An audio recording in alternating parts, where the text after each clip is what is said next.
welcome back to my channel. Ayan, ang ating topic ngayon ay kung paano tayo mag-dispute no, na gamit natin ay using natin ay yung ating cellphone. Kung mapa-Android ka man, no? At saka kung laptop man. So, same lang naman sila to pag nasa laptop ka or nasa iPhone ka. Ganun, same din na naman yun. So, ito yung ating topic ngayon. I hope na sana ay may matutunan kayo dito sa aking gagawin video na to. No? Kasi nagre-request yung aking mga teammate kung paano. So naisip ko na isama ko na sa content ko to. So ang ating content original talaga ay ating about sa mga sasakyan. No? So isasama na lang natin to. I hope na sana makatulong to sa inyo rin. At hindi lang sa team ko, sa inyo. Sa mga magbagong magpa-vlog. Ayan. Ayan. Let's rock! So ngayon, ang problema natin ay ang pag-dispute. So kung ang problema mo ay pag-dispute sa inyong channel, so ang gamit natin ay using natin ay cellphone, Android. So punta lang tayo sa YouTube studio natin guys. Ayan. Second, content. Ayan, tayo lang natin. So punta tayo sa live. Pagpunta natin sa live, i-click natin ito ito, may copyright ako isa. Yan. So, yan.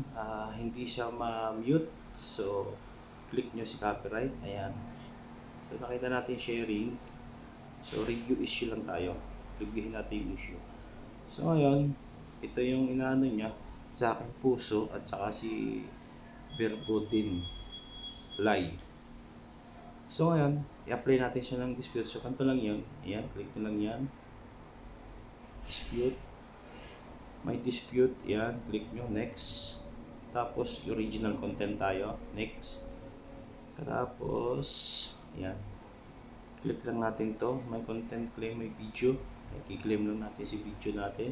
So, itong tatlong box na to, yung may video, and I understand uli. So, dito sa proof of ownership, lagay lang nyo lang dito ay this my original content.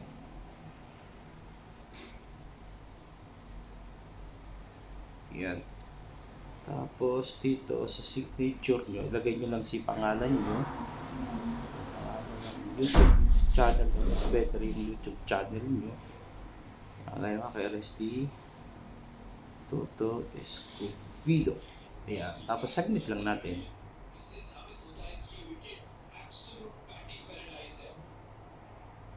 Yan, wait lang natin siya. Yun, got it. Yan. Tapos, mag-aantay lang tayo